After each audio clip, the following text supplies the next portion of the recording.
En nombre de las librerías Ars, les doy la bienvenida a todas las personas presentes aquí en la librería Ars Carmelitana en Madrid y a todos los que luego nos verán a través de nuestro canal de YouTube. En esta ocasión nos reúne el libro Abrazos de Fernando Millán Romeral.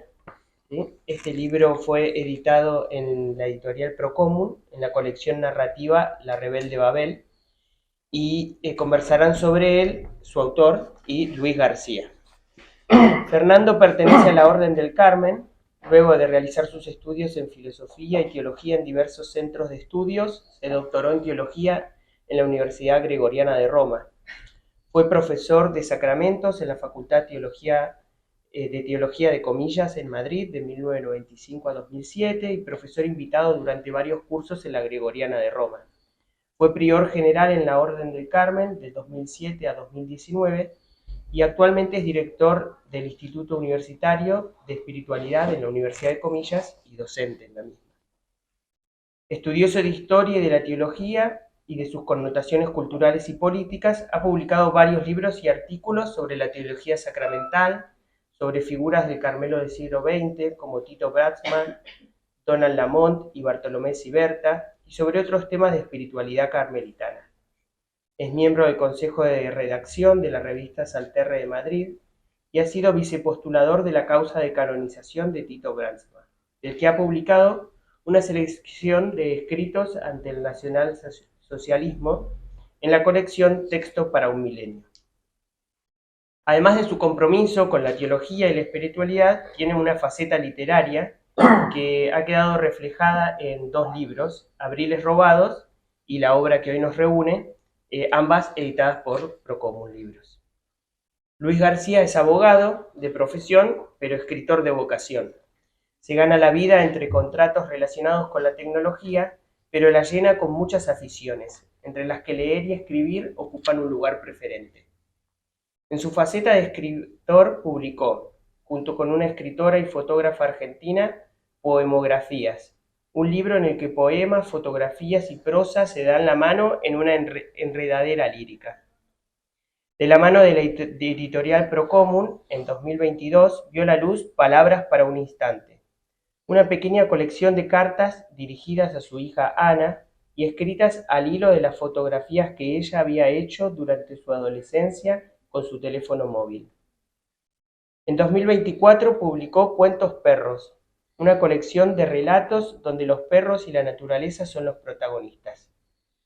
Y actualmente trabaja en un libro de carácter jurídico y en una colección de relatos. Bueno, agradecemos la presencia de ustedes, esperamos que disfruten de esta tarde. Bueno, adelante. Muchas gracias. Bueno, pues comenzamos, si os parece, presentando Abrazos, que este pequeño libro que hay aquí, pero que de pequeño solo tiene la extensión, porque como veremos hoy es un gran libro que merece la pena leer. Antes de empezar, quiero decir que Fernando y yo somos amigos de los 14 años, o sea que igual nos tomamos más familiaridades que la propia de una presentación formal, ¿eh? Así que nos perdonáis, ¿no? Abrazos tiene un prólogo, 5 relatos y lo que Fernando ha escrito se llama utílogo, del que luego hablaremos porque es interesante. Y el prólogo, no voy a decir el chascarrillo que decimos siempre de los prólogos, o sí. Dilos, sí. Prólogo es un texto que se escribe después del libro, se pone antes del libro y no se lee ni antes ni después. Bueno, el señor Fernando es otra vez. Bueno, pues en este caso el prólogo hay que leerlo, porque el prólogo lo escribió Víctor Herrero de Miguel, que es amigo de Fernando, sacerdote capuchino y doctor en teología y profesor de la Universidad Pontificia de Comillas. Pero además de todo eso es un gran poeta. Ha escrito varios libros de poesía y ha recibido prestigiosos premios como Ciudad de Salamanca. De verdad que el prólogo, que lo ha titulado Umbral de tinta, ya me parece un título precioso, tiene perlas maravillosas. Por ejemplo, estas dos que me he traído aquí apuntadas. Dice, sería bello escribir una teología poética del abrazo. Nos llevaría a un lugar muy cercano al que nos llevan, en el alba, la música de los pájaros o bailando al son del viento el tallo de una flor. Pero hay más, hay una que a mí me encanta, dice el lector, pasando páginas, descubrirá que un abrazo es una máquina del tiempo, o mejor dicho, un caleidoscopio por el que se puede contemplar todos los momentos y lugares y todas las criaturas que los habitan. A mí esto me sonó muy a la Aleph de Borges. ¿Por qué buscaste, y esta es la primera pregunta que le dirijo a Fernando, por qué buscaste la mirada poética de Víctor para el prólogo? Porque tú sabías que él le iba a dar un toque poético. Bueno, Víctor, y me hace sentir un poquito mayor, pero Víctor fue alumno mío. Y esto la gente no se lo cree, él era muy joven y yo era bastante joven. Y bueno, como tú has dicho muy bien, es un poeta que ha ido tomando cierto nombre, ha ganado varios premios de prestigio y es un hombre con una sensibilidad extraordinaria. Y bueno, yo sabía que este libro a él le iba a gustar. Entonces hablé con él y inmediatamente, además, es una persona excelente. Yo creo que aquí ha presentado algo también. Víctor es profesor de Antiguo Testamento, su campo, digamos, profesional es el Antiguo Testamento, por eso empieza citando el Cantar de los Cantares, que según Rabbi Akiva es el libro más bonito de toda la Biblia, ¿no? Y el amor entre un hombre y una mujer, en fin, es muy poético, es muy de Víctor, y yo sabía que él iba a encajar muy bien, que iba a sintonizar muy bien con el libro. De hecho, quería venir esta tarde a participar en esta presentación, pero está viajando hacia Colombia para dar un curso allí, o sea que no ha podido venir, pero se presta a todo, además, una persona muy amable y muy cariñosa y demás. Pues os recomiendo que leáis el prólogo porque es una maravilla. Y antes de entrar en la harina, quiero hacerte una pregunta general. ¿Qué tiene de Carmelita el libro Abrazos? Bueno, puesto que estamos en Ars Carmelitana, en esta librería que ya es nuestra casa, porque llevamos en los últimos años, desde que yo volví de Roma, hemos presentado aquí como 7 u 8 cosas, yo creo, ¿no? Entonces yo creo que esta pregunta viene muy bien.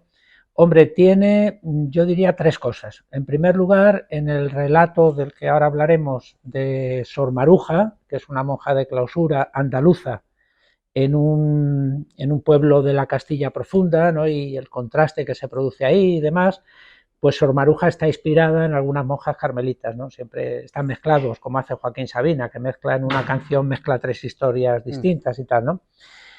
Otra que es muy carmelita es la de el revier del campo de concentración de Dachau, porque es la agonía, no se asusten, que no, pero es la agonía del padre Tito Brandsma, de este carmelita holandés que murió en Dachau, y entonces el 26 de julio del 42, y bueno, pues yo imagino ese momento y demás.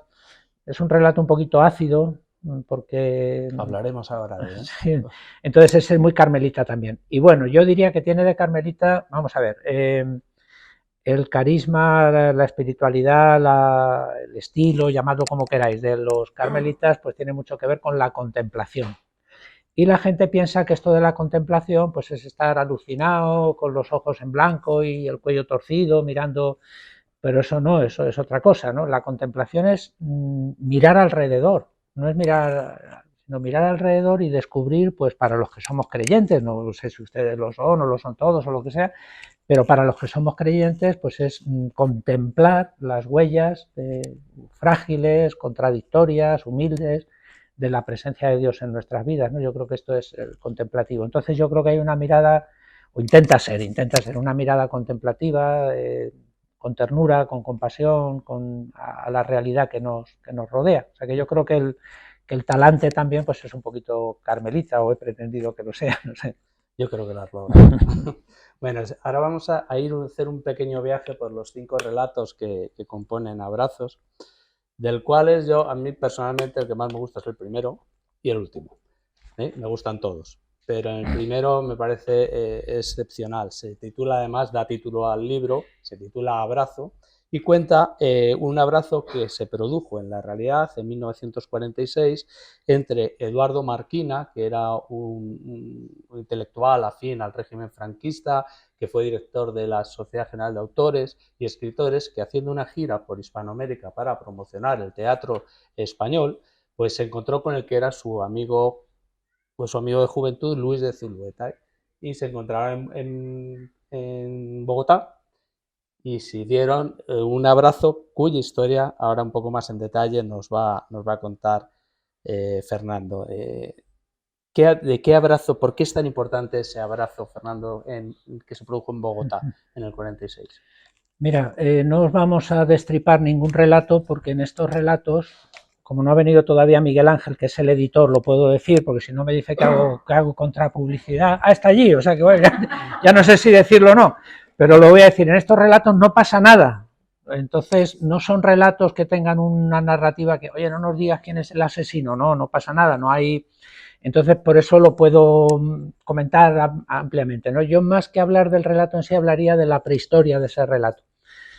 Fijaos, yo estaba en Roma haciendo la tesis doctoral allá por el año 94 y yo la hice sobre un carmelita, el padre Siberta, gran teólogo, en fin, un hombre al cual en abril de 1937 llega la policía de Mussolini al colegio internacional nuestro y le dicen que tiene 24 horas para abandonar Italia, como le pasó a Zubiri, por ejemplo, también, o como le pasó al propio Zulueta, ¿no? Entonces, ahora verán dónde termina toda esta historia. Bueno, ¿y por qué le echaron de Roma a este hombre, a Siberta? ¿Por qué le expulsaron? Era un hombre un poco apocado, ¿no? Un hombre de estudio, de teología y tal. Entonces, la única vez que él habló de eso, que le preguntaron, bueno, padre Siberta, ¿por qué le expulsaron a usted de Roma? Que fue el padre Melús quien le sonsacó esto, ¿no? Y bueno, tenía yo cierta amistad con don Luis de Zulueta, embajador de la República ante la Santa Sede. Como me vieron entrar y salir de la embajada, pues me delataron. La Roma del año 37 era una España en pequeño, la Roma clerical, distintos bandos, etcétera, ¿no? Y digo, bueno, ¿este Zulueta quién es? Entonces yo empecé a investigar sobre este Zulueta, llegué aquí a Madrid en el 95 y en la librería Marcial Pons, pues Luis, la de Valle Suchil, Plaza del Conde, yo le llamo la Plaza de los Genitivos, porque es la Plaza del Conde del Valle de Suchil, un genitivo detrás de otro. Bueno, pues allí que había libreros, ¿verdad? Y dicen, pues, hombre, Luis de Zulueta, pues escríbele a su hija. Pero tiene una hija. Sí, tiene 80 y tantos años, vive en Nueva York y viene todos los años, se queda en la institución libre de enseñanza, muy del ambiente krausista de la institución y tal. Y bueno, le escribí y a partir de ahí pues surgió una amistad con la familia que mantenemos todavía hoy, con su nieto John, con su bisnieto Ricky, en fin, una amistad con toda la familia. Y entonces ella fue la que me contó este abrazo. Me dijo, mira, Eduardo Marquina, el gran autor teatral, muy del franquismo y tal, pues Eduardo Marquina era muy amigo de mi padre, de los años de juventud, fue haciendo una gira por toda Hispanoamérica para mostrar, digamos, era propagandística, ¿no? Para mostrar que en la España de Franco había cultura, ese era el mensaje que se quería transmitir. Zulueta había estado en un bando y Marquina había estado en otro. Y entonces se encuentran en Bogotá y se dan un abrazo. Y entonces Carmen me contó, dice, bueno, mi padre, Luis de Zulueta, el embajador, decía, porque luego Marquina se fue a Nueva York y murió allí de un infarto, se lo trajeron ya cadáver a España. Y entonces Luis de Zulueta decía, mi amigo Marquina, pues ha venido a despedirse de mí, ¿no? Y bueno, yo que soy muy peliculero, pues a mí ese abrazo me llegó al alma, porque digo, hombre, es el abrazo de las dos Españas en el año 46, ¿no? Y entonces a partir de ahí entra ya la imaginación, lo que yo ya imagino es el diálogo entre los dos, ciertos reproches cariñosos, mirando hacia un futuro. Luego sabéis que Eduardo Marquina hizo la letra, una de las versiones que hay del himno español, una es la de Pemán y otra es la de Eduardo Marquina. Entonces los dos pues empiezan allá a cantar este himno y en fin, bueno, ya no le quiero destripar demasiado, ¿no? Pero es un relato al que yo le tengo mucho cariño, la verdad. Y de hecho está dedicado a Carmen Zulueta in memoriam, porque ella ya murió hace tiempo. Hablas mucho en este relato de las dos Españas y del sueño imposible de la tercera. ¿Tú crees que los argumentos que durante la conversación que tienen sobre estas dos Españas y esa tercera España son trasladables hoy a esta sociedad polarizada en la que vivimos? ¿Y quién crees que podría representar qué personajes? Porque tú hablas, por ejemplo, como representantes de la tercera España, a Miguel de Unamuno, a Valle Inclán, a Julián Besteiro, a García Lorca, a Margarita Xirgu. ¿Quién crees que podría hoy representar ese espíritu de la tercera España? Y si estos argumentos que dan Luis de Zulueta y Marquina, son trasladables a día de hoy. Bueno, yo siempre suelo decir que para hablar hoy de la tercera España hay que ponerse casco, o sea, porque es un tema, las dos Españas se necesitan, se retroalimentan, en el fondo se quieren, porque claro, si no hay una no hay otra, pero lo que no les gusta a ninguna de las dos es que haya una tercera. Entonces, y a veces se critica la tercera España, la llamada tercera España, que tampoco está tan definido eso que es, ¿no? Pero se la critica como una especie de España acomodaticia, diplomática, y no es eso. En la tercera España, lo que se suele considerar tercera España, hay gente con su ideología y con su forma de pensar, y gente muy coherente y muy honesta, pero es la España del diálogo, del encuentro, del crecer juntos. Entonces, yo creo que sí sigue siendo muy necesaria y hay mucha gente que ha trabajado este tema, ¿no? De la tercera España, y de hecho ellos se reconocen ahí en ese encuentro, ¿verdad? En ese diálogo. Hay un momento muy emocionante cuando le dice Eduardo Marquina, le dice: Luis, ¿cómo hemos llegado a esto? ¿Cómo hemos llegado a esto? ¿Cómo hemos llegado hasta aquí, ¿no? Y, en fin. Digo que este relato Abrazo, además tiene una estructura formal muy peculiar, porque es todo diálogo, excepto una voz en off que, digamos, da un poco de contexto e hilazón a todo el relato, ¿no? Que está la presencia de la secretaria de Eduardo Marquina. Y bueno, realmente en la conversación hay un fresco estupendo de la España de los años 40, 50, donde aparecen todas las personajes relevantes de la época. Y fíjate, te voy a decir, ¿sabes qué canción de qué autor, que a ti también nos gusta, me ha llevado a leer este relato? Al de Purísima y Oro. Sí, señor, al de Purísima y Oro de Joaquín Sabina. Sí, de cuando dice, bueno, dice todas no lo habíamos preparado, ¿eh? Te juro que esto dice que habían pasado ya los nacionales, habían rapado a las señas Cibeles, volvían a sus cuidados las personas formales, a la hora de la conga en los burdeles, por San Blas me descansaba el pelotón. Al día siguiente hablaban los papeles de Gilda y el Atleti de Aviación. Se hace un fresco sobre esa España de los años 40, 50. Pues fíjate, leí el otro día una entrevista a Sabina. ¿Sabes que esta es la canción favorita de Sabina? Sí, además Lo que pasa es que dice que, claro, que fuera de España no se entiende. Entonces... pues, dice que le emociona mucho cuando la canta, que no es capaz de no emocionarse. Y dice además, dice que es la única canción con la que han llorado tanto dos amigos suyos, que es Serrat y Javier Querae. Dice que son dos tipos que no lloran. Así que ya sabes cuál es la canción favorita de Sabina. Bueno, pues desde luego Abrazos es un relato redondo con el que comienza el libro y que desde luego merece una lectura detenida. El siguiente relato, si te parece, es el de Sor Maruja, que se titula Sor Maruja, panderito de harina para el recién nacido. Y cuenta, es un relato más ligero, quizás no tan trascendente en apariencia como el anterior, y cuenta las andanzas de una monja andaluza en un convento castellano de clausura, carmelita a la sazón. Y Sor Maruja es una monja andaluza, una persona muy sencilla, que le encanta cantar coplas, como a ti. Canta María de la O, La Bien Pagada, y tiene una espiritualidad pues muy, muy alegre, ¿no? Yo creo, o es una opinión personal, Fernando estuvo viviendo varios años en Andalucía. ¿En qué medida esa fase de tu vida en Andalucía te ha ayudado a construir este personaje? O dicho de otro modo, ¿qué tienes tú de Sor Maruja?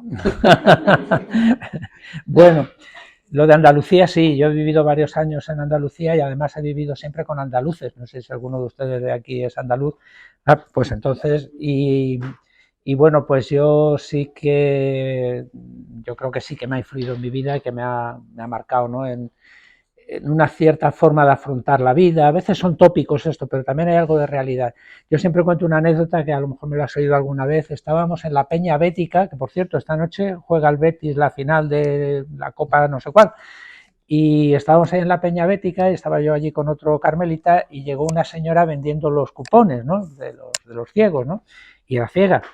Y entonces le dijo el carmelita que estaba conmigo: deme a mí uno de no sé qué. Ah, hombre, padre Cañadas, ¿es usted? Sí, sí, uy, qué alegría. Dice: esta mujer siempre está alegre. Y respondió ella: bueno, y de que yo esté ciega, ¿qué culpa tiene el personal? O sea, fíjese qué filosofía, ¿eh? De que yo esté ciega, qué culpa tiene el personal, ¿no? Ese afrontar la pena, el sufrimiento, no sé, a lo mejor son tópicos, pero a mí yo creo que sí que me han influido, ¿no? Y luego, bueno, este es un relato que está muy influido también por un poema de Federico García Lorca. Lorca, como buen granaíno, pues había vivido la fiesta del Corpus, y entonces tiene un poema muy lorquiano, un poco surrealista, dedicado a la procesión del Corpus, ¿no? Y entonces, bueno, pues el poema de Lorca sirve para defender a esta monja que se pasaba un poco en sus manifestaciones de piedad eucarística, vamos a decirlo así, porque cuando le dejan llevar el copón para dar la comunión a las enfermas, pues claro, le va cantando al niño, hay unos ripios, y mi niño y mi nene, y entonces ya la priora la llama y dice, hombre, claro, es que yo le quiero mucho a mi nene, dice, hombre, pero es que mi nene al Santísimo Sacramento no es... Y claro, como hacer ripios es muy fácil y pareados es muy fácil y todo rima, pues ay, qué bonito es mi chiquitito, y hacía unos rimas ahí horribles.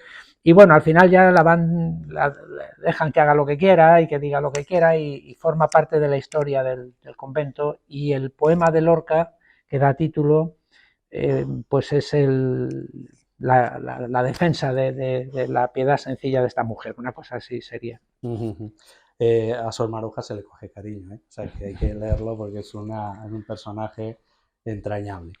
El tercero de los relatos, que ya lo has anticipado, es Revier, bloque 1. Revier es la enfermería del campo de concentración de Dachau, y cuenta las últimas horas que pasó en la enfermería Tito Bratzma, que es un personaje es un carmelita de referencia para Fernando, ha escrito varias biografías, en fin, lo conoce a fondo, ¿no? El relato está muy bien escrito, es extraordinariamente duro, porque cuenta esos últimos momentos en la enfermería, donde él ya apenas mantiene la consciencia. Creo literariamente es fantástico, o sea, es muy difícil conseguir esa angustia que genera el texto tal y como lo has escrito, ¿no? Entonces, a mí me ha impresionado mucho este relato, ¿no? Y me gustaría preguntarte de nuevo por los valores carmelitas de Tito Bratzma, ¿cuáles son aquellos que representa con mayor nitidez? Porque para ti Tito Bratzma es una persona que ha influido mucho en tu vida y para ti es un referente. ¿Por qué? Bueno, Tito Bratzma es un hombre que es muy difícil resumir porque fue polifacético, poliédrico, fue periodista, esperantista, se reían de él porque pero que eso no sirve para nada, el esperanto y tal, y era muy entusiasta del esperanto. Periodista profesional, profesor de la Universidad de Nimega, traductor, en fin, un hombre con una serie de ecumenistas, fue un pionero del ecumenismo en el mundo protestante y demás, ¿no? Es un personaje muy rico, ¿no? Muy variado, ¿no? Pero yo creo, y lo he intentado plasmar ahí un poco, y yo he leído mucho sobre eso. Mi cuñada me dice, pero Fernando, ¿qué tema más esto de los campos de concentración? Te podía dar por los jardines o por lo que sea. O por... Bueno, a mí lo que más me ha llamado la atención ahí es la victoria del bien, que era muy difícil. El Revier, la enfermería del campo, era el infierno dentro del infierno, donde se hacían experimentos constantemente. Imaginaos el olor, imaginaos las... Y es la persona que no sucumbe al mal, la persona que no se deja llevar al mal. Yo incluso en autores no creyentes he encontrado esta victoria muy impactante. Recuerdo un texto muy bonito que dice, está un prisionero con otro prisionero agonizante y se queda con él. Dice, si supiera rezar, rezaría, pero no sé rezar. No. Y dice, mira, lo mejor que te puedo decir es que si aquí los guardianes piensan que han vencido, yo te digo a ti que has vencido tú. Querían que robases y no has robado. Querían que blasfemaras y no has blasfemado. Querían que odiaras y no has odiado. Ellos se creen que has vencido, pero has vencido tú. Qué gran victoria la tuya. Le dice, esto no es del padre Tito, es de otro autor. Entonces, bueno, pues yo creo que es esa victoria del bien que bueno, pues no siempre es evidente, no siempre es... Y bueno, hay un hecho además en su muerte que se ha repetido mucho, aunque es un poquito misterioso el hecho. Yo no quiero tampoco poner todo el acento ahí. Sabéis que la enfermera que lo mató, que le puso la inyección de ácido fénico, fue la que declaró en la causa de beatificación 12 años más tarde. Ella fue prisionera en Alemania, no podía pisar Holanda porque era criminal de guerra y hubiera sido ahorcada al día siguiente, como le pasó a su jefe, al doctor Volter y a tantos otros médicos, pero, pero ella fue la que declaró y cuenta los últimos minutos de la vida del padre Tito, ¿no? Y repito, es un personaje un poco raro la enfermera, porque ella siempre esconde, dice, no dice, ahí fijaos en aquellas circunstancias, pero nos presenta pues a un hombre. Hay una frase que a mí me llama mucho la atención, dice: aquel hombrecillo me miró y tuvo compasión de mí. Aquel hombrecillo me miró y tuvo compasión de mí, ¿no? Tienen ahí un diálogo muy curioso, en fin, esa victoria del bien es quizá lo que más me ha... Pues quizá no saben ustedes, pero dentro del campo de Dachau hay un convento carmelita. Y hace ya bastantes años Fernando quiso dormir allí y una noche de invierno, y yo me imagino que en aquella noche, en la soledad de aquel enero, con la imaginación que tú tienes, que sé que la tienes, yo creo que vistes o pudiste sentir a los prisioneros, pudiste oler la miseria, los orines, la desesperación, el miedo. Yo creo que eso también te ha servido para escribir este relato, ¿no? ¿No crees que en los tiempos que corren con la que está pasando en Gaza o en Ucrania, sería bueno que esa noche que tú pasaste la pasáramos todos de alguna manera y nos animáramos a hacer algo más que mirar el telediario? Pues mira, aquella noche para mí fue una experiencia mística. Alguno de ustedes estará pensando, bueno, este es un chalao que se fue una noche a dormir al campo de concentración y que tuvo ahí una experiencia mística. Sé que todo suena un poquito raro, pero les aseguro que somos de lo más normales. No, yo estaba investigando sobre los carmelitas que estuvieron allí, que estuvieron 11, de los cuales murieron 5, murieron 5 y sobrevivieron 5, ¿no? La mayoría polacos. Entonces yo estaba investigando y los carmelitas de Alemania me dijeron, oye, pues quédate en la hospedería de las monjas, son carmelitas de clausura, carmelitas descalzas. Y el monasterio se llama Carmel Heilig Blut, de carmelitas de Carmelo de la Sagrada Sangre, de la preciosa sangre, ¿no? Yo me quedé a dormir allí, pero claro, esta gente en invierno cenan a las 6 de la tarde. A las 6:30 tenían la última oración y ya las monjas desaparecían y yo me quedaba solo allí. Y claro, no podía salir porque era un convento de clausura en un campo de concentración, o sea que aquí no había manera de salir por ningún lado. Y entonces, bueno, pues yo salía, había caído una nevada impresionante y la puerta del convento era la antigua torre de vigilancia. O sea, ahí estaban los soldados arriba y tal. Entonces, claro, yo me agarraba allí a aquella puerta y digo, pero bueno, ¿dónde estoy? ¿Verdad? Una nevada, un silencio, un cielo. Y digo que fue una experiencia mística en ese sentido, de decir, oye, pues esta tierra grita, ¿no? Esto, el clamor de los miles de muertos, ¿no? Y demás, ¿no? Entonces, pues sí, con la que está cayendo hoy, pues creo que no hemos aprendido la lección, que además a mí me da miedo también que perdamos la sensibilidad. Hoy en día, pues con las redes sociales, pues es que ya no distinguimos lo que es película, lo que es ficción, lo que es realidad, que las víctimas se conviertan en números. Es decir, bueno, pues no son números, es que cada persona tiene una familia, una vida, un proyecto, ¿no? Yo ya lo pensaba con esto de Ucrania, digo, si firman ahora la paz, oye, pues qué bien, ¿no? Ojalá se hubiera un acuerdo, tal. Pero claro, tú imagínate los miles de jóvenes, las miles de familias que han perdido ahí su futuro. No sé.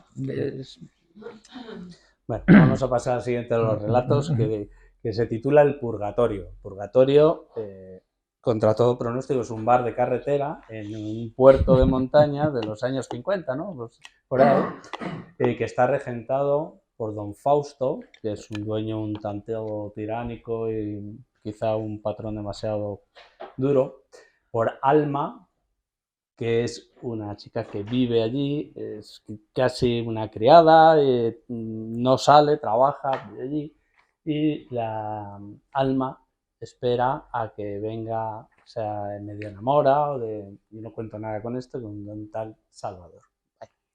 Pues obviamente con estos ingredientes Fernando está haciendo una gran metáfora de otra cosa muy distinta. De nuevo hace un fresco de la España de esos años 50 que a ti, de alguna manera, yo sé que te atrae especialmente, ¿no? Que no había nacido, ¿eh? No piensan ustedes que... Bueno, yo quería hacerte una pregunta. ¿No crees que hay demasiadas personas como la protagonista de este cuento que está viviendo un purgatorio en vida sin haber hecho méritos para estar en él? Pues totalmente. Mira, este cuento nace de un proyecto de investigación, que también suena un poco guaguasa, pero es verdad, que tenemos en la Facultad de Teología de la Universidad Pontificia Comillas sobre el purgatorio. Y dirán ustedes, hombre, pues imagínense cuando yo le cuento esto a los compañeros de Derecho, de Económicas, o claro, me miran como diciendo, pues si la universidad se gasta el dinero en esto, pues ya. No, entonces, bueno, es un proyecto interdisciplinar de literatura, arte, cómo se ha tratado el tema de... Primero hubo uno de cielo, hubo un volumen que se llamaba El cielo, y este es el segundo, que es el purgatorio, ¿no? Lo que pasa es que, claro, la gente te mira como, bueno, pero eso del purgatorio, pero tal... Y entonces yo lo que he querido ahí es, pues, presentar el purgatorio tal y como me lo definió a mí una vez una persona, que me dijo, mira, el purgatorio es cuando, tú imagínate una muchacha que está esperando al chico al que quiere y tal, y la madre le dice, ponte guapa. Eso es el purgatorio. Ni fuego, ni cosas raras, eso es, ponte guapa. Llegas al encuentro con el amado, con tu amor, con el amor de... Y entonces, pues, ponte guapa. Y entonces ya en el espejo, como pasa en el relato, ¿no? Se retoca un poquillo, tal. Pues eso es el purgatorio, ponte guapa, ¿no? Entonces es un libro un poco de defensa del proyecto este, pero bueno, yo creo que es también una historia tierna de estas personas, pues efectivamente, que están en purgatorio y bueno, pues que esperan salir de él. A Salvador. Ahí lo dejamos, aquí ya no se puede ya no se puede contar. Bueno, cierra los relatos del libro, uno titulado Yo, Tito Flavio Clemente. A mí me parece un relato redondo, magnífico, lo he hablado con Fernando, yo creo que esto casi da para novela, y en él cuenta cómo Clemente de Alejandría, en el siglo II después de Cristo, escribe una serie de cartas a su discípulo Orígenes, ¿no? Entonces, las cartas, pues lógicamente después de tantos años, pues unas veces son indescifrables, en otros los textos se han perdido, y entonces un poco Fernando recrea esas cartas, esa situación, y al hilo de esas cartas, pues hace una serie de reflexiones sobre el amor, sobre la figura de Jesús, sobre política, sobre la actitud de los griegos sobre la vaciedad, sobre el logos, sobre la apatía y sobre la aurora definitiva que anuncia el logo de Dios. Esta es una frase, esto va entrecomillado. Me parece especialmente bonita esta última parte, ¿no? Me gustaría que nos contaras quién fue Tito Flavio Clemente y en qué medida haces tuyas las palabras que pones en su boca. Bueno, Clemente de Alejandría fue uno de los padres de la Iglesia, uno de los mejores teólogos, filósofos, un hombre con una cultura griega, él venía probablemente de Atenas, dominaba la filosofía griega, y en Alejandría encuentra el paraíso, porque Alejandría en el siglo II, III después de Cristo, pues Alejandría era la ciudad cosmopolita, hombre, no me atrevería a decir más que Roma, pero donde confluía el Oriente y el Occidente, los cultos mistéricos, la religión oficial, el panteón griego, el panteón romano, una ciudad pues con una mezcla de cosas maravillosa, ¿no? Y entonces Clemente yo creo que es el autor que tiene una actitud muy positiva hacia la cultura pagana. Esto sorprende un poco, o sea, él es cristiano y demás, pero dice que en el paganismo, él y otros padres también, Justino, dice que hay las semina verbi, es decir, las semillas del verbo. Entonces, en los autores antiguos, en el mundo, claro, eso también es una actitud, ¿verdad? Porque lo vemos en nuestro mundo. Yo tengo montones de amigos que no son creyentes o que no saben si lo son o que no les importa si lo son, pero uno descubre semillas del verbo, me refiero en sentido cristiano, ¿verdad? Semillas de virtud, Entonces a mí me gusta mucho siempre esa actitud de Clemente, un poco frente a su discípulo Orígenes, que era más es muy difícil aquí generalizar y no ser injusto, ¿verdad? Pero que era un poquito más rígido, era un poquito más... Entonces él le escribe a Clemente ya desde la otra orilla, perdón, a Orígenes. Clemente tuvo que exiliarse, se fue a Capadocia, a esas montañas que hay en Capadocia, que ahora se ha puesto de moda ir en globo, visitarlas en globo y tal, ¿no? Y desde una de aquellas cuevas y tal, pues se escribe ya desde la otra orilla, ¿verdad? Ya escribe con una serenidad, con una calma. Bueno, pues es ese diálogo. Hay algo en lo que Luis y yo no estamos de acuerdo sobre este relato, que a él le parece muy bueno, pero yo reconozco, hombre, eh, no digo que no sea malo, pero bueno, pero que utiliza un recurso que es propio de malos escritores, que es el recurso de que cuando uno no sabe cómo terminar una idea o tal, pues aquí se perdió parte del manuscrito, aquí faltan unas páginas y eso te da una comodidad, porque claro, cuando ya ves que te estás liando y esto no es, aquí deben faltar unas páginas del manuscrito, queda como muy científico, ¿verdad?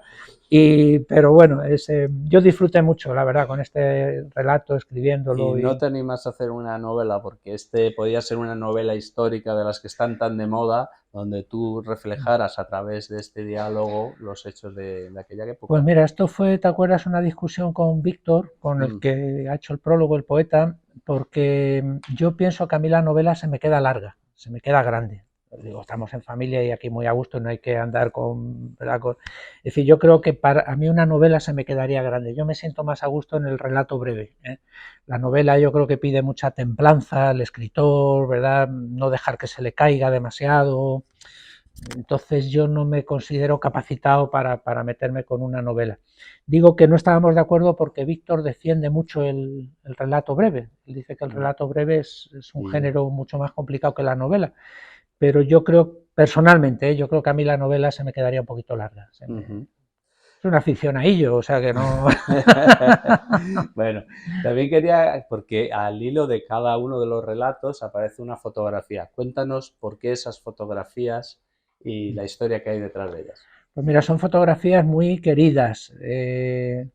Bueno, de Ana, la que conozco desde que nació, Ana es mi hija. de las hijas de Miguel Ángel que está por allí, que también dos fotos preciosas. Hay un dibujo de Diego, que es un dibujante santanderino, muy amigo nuestro, un crack, un dibujante de primera, me hizo un dibujo del Padre Tito fantástico, ¿verdad? Entonces son muy queridas. Yo lo que les pedí a ellos es que no me representaran simplemente un abrazo, si querían sí. Y entonces pues una foto, por ejemplo la de Ana, es una gota de rocío que está cayendo por una hoja o de lluvia, por una hoja de un árbol, ¿verdad? Entonces son otros abrazos. Son otros abrazos, exactamente. Entonces el mensaje yo creo que es muy bonito y luego, bueno, pues hay que decir también que Miguel Ángel Navarro, que está ahí, y Procomún pues cuida mucho los libros. La verdad es que esto es un placer trabajar con gente que ama los libros, ¿eh? Yo cuando alguien me dice, bueno, pero esto si está todo en internet y tal, sí, pero hombre, no nos privéis de uno de los pocos placeres que hay en esta vida, que además no es caro ni es pecado, ¿verdad? Que es el libro. Entonces, yo creo que los libros, y bueno, cuando alguien cuida el libro, mima el libro, pues yo creo que eso también... Sí, entonces estas fotos complementan muy bien los relatos. Se nota, se nota.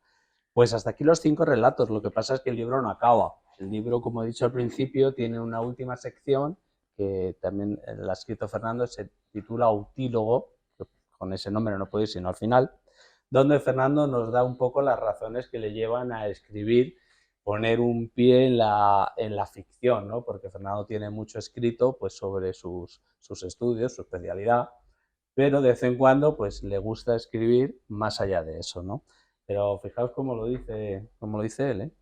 Dice, no, dice, la literatura es casi, esto es entre comillas, es casi un pecadillo escondido de juventud. O dice, un pasatiempo en momentos de sentimentalismos, en aeropuertos perdidos o en noches de insomnio, una pasioncilla, que como el amor después de los 30 o de los 40 del maestro Sabina, no quema, pero calienta. Bueno, lo dice así, pues como es Fernando, ¿no? Que le quita hierro a casi todo lo que hace. Lo que sí os digo es que, porque yo como escritor soy más aficionadillo que él, pero sí soy muy buen lector y Fernando ha escrito un libro muy bien escrito. Sinceramente creo que si en vez de Procomún, que es una editorial que defiende una hechura de libros y una concepción de una editorial muy específica, pues estuviera yo qué sé, en otras editoriales de alto alcance, pues estaría vendiendo miles de libros, porque tiene una calidad sobrada, muy por encima de autores que están vendiendo miles y miles de libros solo porque son famosos o solo porque les hacen el marketing adecuado. Muchas veces en estas editoriales pequeñas se esconden autores que de verdad son joyas. En este caso, no porque sea mi amigo, que está muy bien escrito, ¿vale? Decía Francisco Umbral que hacer arte es sorprender a la cosa en su momento metafórico. Me parece una frase redonda. Bueno, pues eso lo logra Fernando muchas veces a lo largo de los relatos, ¿eh? Entonces, yo de verdad que os animo a leerlo desde el prólogo hasta el utílogo incluido, ¿no?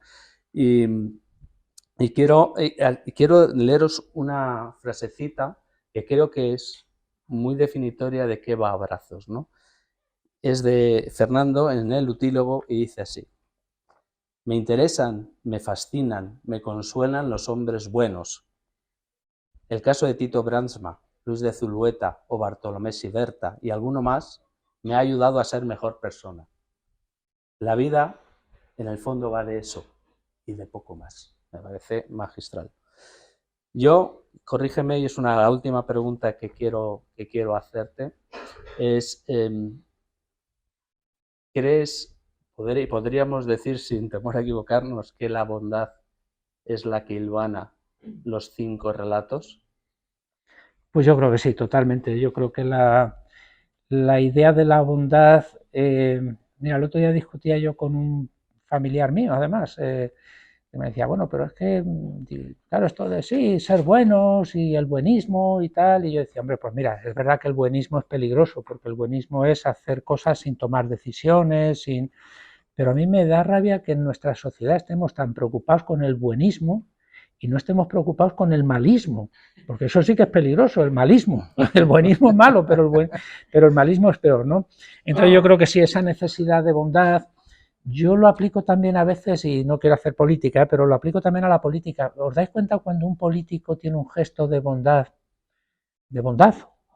cómo la gente en el fondo lo agradece? Porque vivimos, claro, en el continuo griterío, blanco-negro, negro-blanco, y cuando de repente, que hay pocos, pero alguien tiene un gesto de bondad, es decir, de decir, pues la gente dice, oye, pues esto como que sorprende, ¿verdad? Entonces yo creo en la fuerza de la bondad, creo en la... y realmente es el hilo conductor del libro, la bondad, ¿no? Pues... Luego esto de... quería comentar y ya terminamos, ¿eh? Quería comentar esto de que es un pecadillo de juventud, es que esa es una discusión entre Vargas Llosa y Onetti. Onetti dice, bueno, es que Vargas Llosa, para él la literatura es como su esposa, entonces le tiene que dedicar unas horas al día, tiene que cumplir, tiene que tal, y entonces Vargas Llosa la literatura es su esposa. Y dice Onetti, que era un personaje también peculiar. Escribía en la cama, ¿no? En la cama, acostadito, un tumbadito, decía él. No sé, se vino a vivir a Madrid, no se levantó, yo creo, nunca más de la cama. Escribía con... Pues dice él, para mí la literatura es mi amante, y entonces es otra cosa, ¿no? Entonces yo me dedico, y yo digo, pues para mí, evidentemente, ni es mi esposa ni es mi amante, es una antigua amiga del COU, claro, con la que quedamos cada 3 o 4 años y nos tomamos un café, poco más, o sea, que de ahí viene esa historia. ¿Sí? Bueno, voy a ir cerrando ya, pero quiero hacerlo con 2 cosas. Primero voy a traer el prólogo. Decía Umbral que un artículo es como una morcilla, un buen artículo es como hacer una buena morcilla. Hay que atarlo bien al principio y al final y luego meter contenido. Pues quiero poner el final, volviendo al principio, ¿no? Que dice, cuando dice Víctor, una de las frases que dice me parece preciosa y que resume un poco lo que le espera al lector de Abrazos. Dice así: sentir consuelo mientras se lee, sentirse más cerca de la verdad íntima del mundo, es algo que solamente los libros buenos, escritos por criaturas llenas de bondad, regalan. Pues eso es lo que os va a regalar a los que os animéis a leer Abrazo, que espero que seáis todos. Y no me quiero despedir sin volver a nuestra amiga Sol Maruja. Hombre. Sol Maruja ya lo ha anticipado Fernando, que le gustaba hacer ripios, pues no se quebraba mucho la cabeza, ¿no? Y decía que Hito siempre rimaba con Hito, y que con eso no fallaba, ¿no? Así que escrito está Abrazos, con buenas manos y sabios trazos, con bondad, talento y amor infinito, como el que tiene la cabra su chivito, Gracias, Fernando, por este regalito. Muchas gracias. Y ahora, si tenéis alguna pregunta, pues Fernando, encantado la contesta. Si tenéis algún comentario, alguna pregunta, algo que queráis. No sé si pregunta o comentario. Yo he llegado tarde, entonces de la misa a la media me he enterado, claro. Pero desde lo que me he enterado que sigo al principio, cuando he llegado, estáis hablando de la tercera España. No, de la España, sí, la tercera. Que yo digo que si no se empezó la tercera España, cuando hubo una reconciliación, cuando se hizo una constitución, cuando hubo una comprensión y cuando hubo un perdón, que es más grande todavía, ¿no? Y que ahora lo que se trata, en lugar de diálogo y en lugar de todo esto bueno, que fue aquello, entre comillas, lo de bueno, tuvo sus cosas también, lo que nos está haciendo es destruyendo eso que quizás se inició de esa manera. No sé. Bueno, yo lo que diría es que hay que esa tercera, que es tercera porque bueno, porque hablamos de otras dos, pero que pero que lo que sí habría que hacer es todo lo posible porque el espíritu de esa tercera España, sea lo que sea, porque repito, no es un concepto que usamos pero que no está definido, ¿no? Probablemente sí, pero ese espíritu de diálogo, de encuentro, pues que hagamos todo lo posible por recuperarlo, ¿no? De valorar lo positivo que pueda haber en otras posiciones, en otras posturas.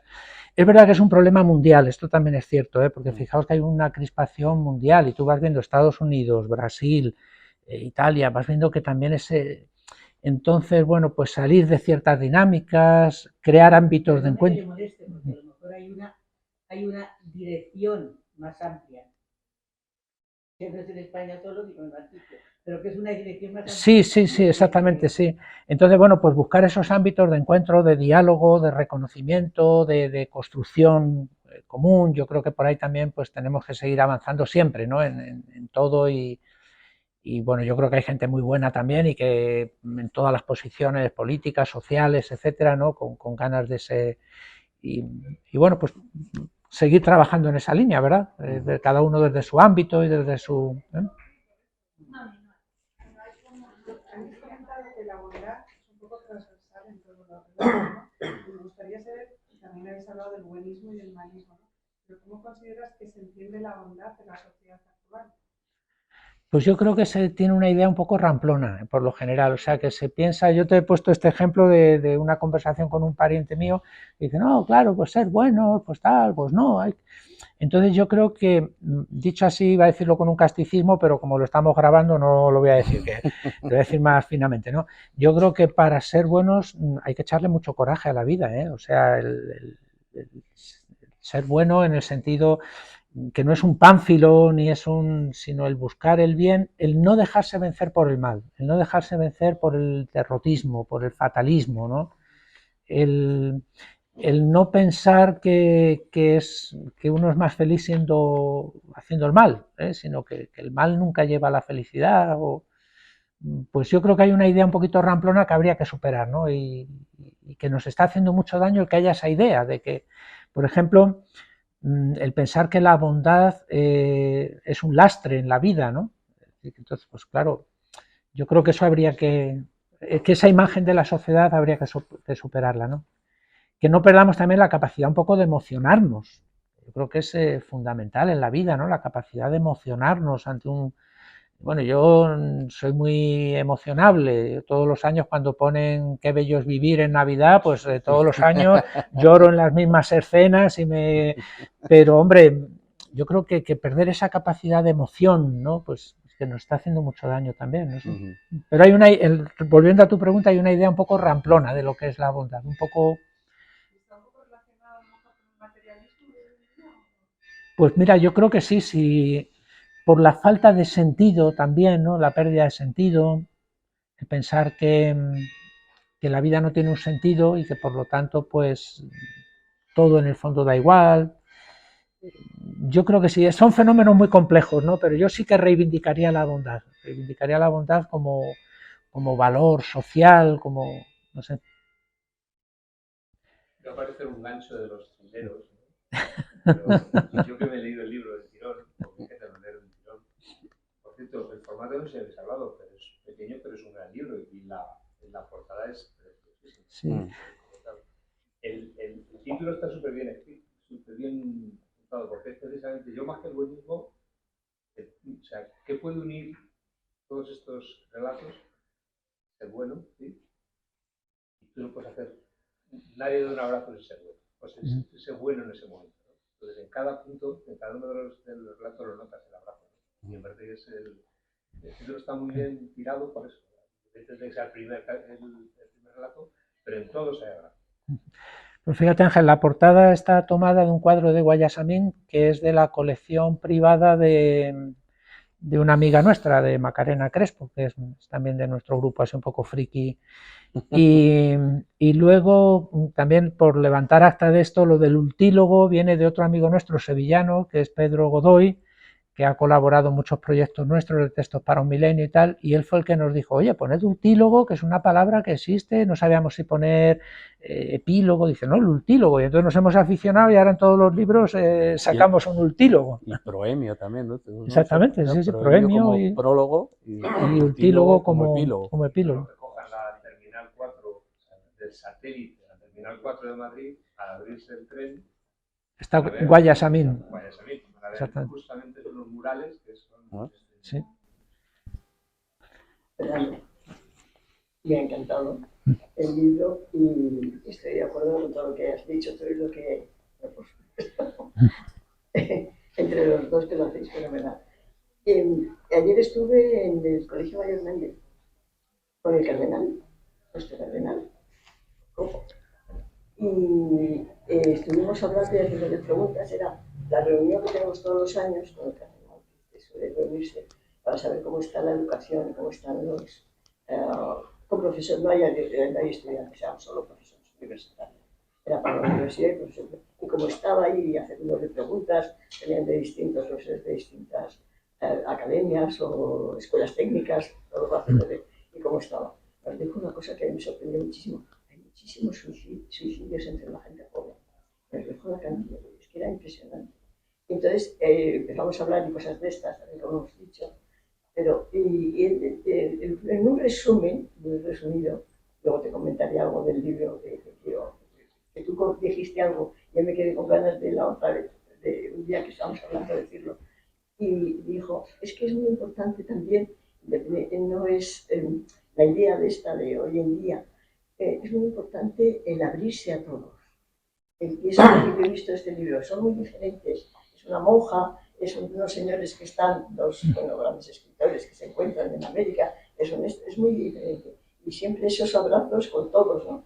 Y decía, le preguntaba una vez, hoy día que hay tanta gente y es un mundo tan globalizado, ¿y qué hacemos? Tenemos que abrirnos, tenemos que hablarnos, tenemos que enterarnos, tenemos que escucharnos. Y no, ¿qué es lo verdad? ¿Cómo se puede conseguir la bondad? Muy sencillo, no despreciar nunca a nadie. No despreciar, es verdad que sí. Vamos en la vida y acepta a todos, porque le preguntaron qué hacemos con todos los que han venido de fuera, de otros países, y no los entienden, no lo podemos. Pues empieza a oírles. Por ejemplo, uno preguntó sobre otras religiones. Y dice, bueno, pues yo creo que es más fácil relacionarnos con personas de otras religiones que la estaban despreciando otros, que relacionarnos con personas de nuestro entorno, pero que no son creyentes. Porque al fin y al cabo, la otra religión tiene lo mismo que nosotros tenemos, ¿no? Es un ser superior, es una idea de bondad. Entonces, pues eso, intentar abrirnos, intentar. Y eso yo creo que eso, yo es por lo menos la esta que yo he tenido cuando he acabado el libro, decir, bueno, cosas tan diferentes, historias tan cortas, que a mí me parece mucho más difícil hacer cosas de estas que una novela, que tendrá su dificultad y su dificultad, súper. Pero que sin embargo, todo esto que tú dices y todo esto que habéis dicho, y esta idea que he visto es un poco que es la idea de que, pues eso, que es la bondad, el hablar y el escuchar. Muchas veces decía, escuchar, no imponer nuestras creencias. Las nuestras son las mejores, pero no imponernos esas creencias. Pues mira, Monse, muchas gracias por este comentario. Yo soy famoso digo entre mis amigos y tal, por organizar encuentros que pueden ser cócteles, pero que podrían llegar a ser cócteles Molotov. Me explico. Recuerdo ahora mismo una presentación en el Ministerio de Justicia, en esa sala que tienen ahí por San Bernardo, me parece que es, de una biografía de Tito Brandsma, y yo le decía a un compañero que tenía al lado, le decía, si tú supieras la mezcla que hay aquí, vamos a ver cómo termina esto. Y me dice, tú es que te arriesgas demasiado, porque había ahí una mezcla de gente de distintas tendencias, de distintas... Pero yo creo que es posible esto que tú dices, Monse, pues el escucharnos, el encontrarnos, el ir sin la barrera puesta, sino el dejar que realmente el otro te interpele, ¿no? Decir, oye, pues mira, pues no sé, yo creo que también hay factores muy complicados en esto. Por ejemplo, hoy en día una cosa que nos hace mucho daño, los algoritmos estos de Internet. Claro, porque la gente se va metiendo y entonces oye nada más que lo que quiere oír. Y entonces el algoritmo te va llevando y dices, hombre, pero si todo el mundo piensa como yo, ¿no? Si es que acabas viendo solamente eso, ¿no? Nos hace mucho daño. El no escuchar, como tú decías, ¿verdad? Pues la cultura Google, tienes que tener una respuesta de todo e inmediatamente. ¿Qué opina usted de los volcanes en Indonesia? Pues mire usted, yo no tengo opinión de eso, déjeme que lea algo, que tenga opinión de todo y inmediatamente, ¿no? Pero nadie dice, pues mira, déjame que lo piense, o voy a meditarlo, voy a reflexionar, Entonces esa prisa también, pues yo creo que eso aumenta también un poco las opiniones apresuradas, las etiquetas, en fin, que estoy completamente de acuerdo contigo, Monse, y me alegro mucho que hayas visto eso en el libro. Luego estoy aquí, otra vez estamos hablando, que dijiste, quizás se me ha quedado un poco corta el personaje este de Puri, porque podía haber abierto un poco más. Hay una frase muy graciosa de ella que dice, don Luis no le parece un rojo como le habían comentado, o rojos o azules, y don Luis era un rojo que decía, es un señor horrible. Es que Puri... Sino que le pareció un señor muy elegante y educado. Es que un rojo elegante y educado. Puri era la secretaria de Marquina y claro, le habían dicho que era un exiliado y ella se había hecho sus películas ahí cuando le ve venir. Y Mar Zulueta, que era un institucionista de manual, un hombre ponderado de estos institucionistas. De hecho, Marquina se mete un poco con él y le dice, eres el mejor ejemplar español, mezcla de beata e institucionista, de la Institución Libre de Enseñanza. Dice, pues eso es lo más ñoño que puede haber, o algo así le dice, ¿no? Exactamente. A lo mejor se quedó un poco corta, que podía saber eso es lo que dijiste. Pues nada, habrá que dedicarle a Puri otro... Hay que hacerle un spin-off a Puri. Yo lo veo que está justo las palabras que tiene que decir. Me hace mucha gracia eso, que la chica se había hecho la idea. Este rojo, pues un señor estupendo. ¿Alguna pregunta más?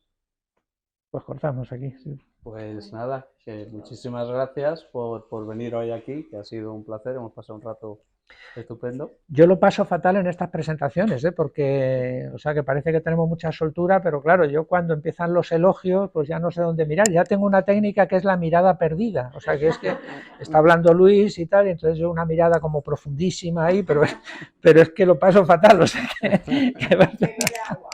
y beber agua, exactamente. Bueno, vamos a seguir con los elogios, así que ya sabemos tu técnica. Muchísimas gracias, Fernando, muchísimas gracias, Luis, Miguel Ángel, que estás por ahí, por este regalo que nos han ofrecido, que ha sido un verdadero abrazo entre autores y lectores y una verdadera invitación para leer tu libro y ahondar en estos personajes que nos has regalado. Pues muchas gracias a vosotros, gracias.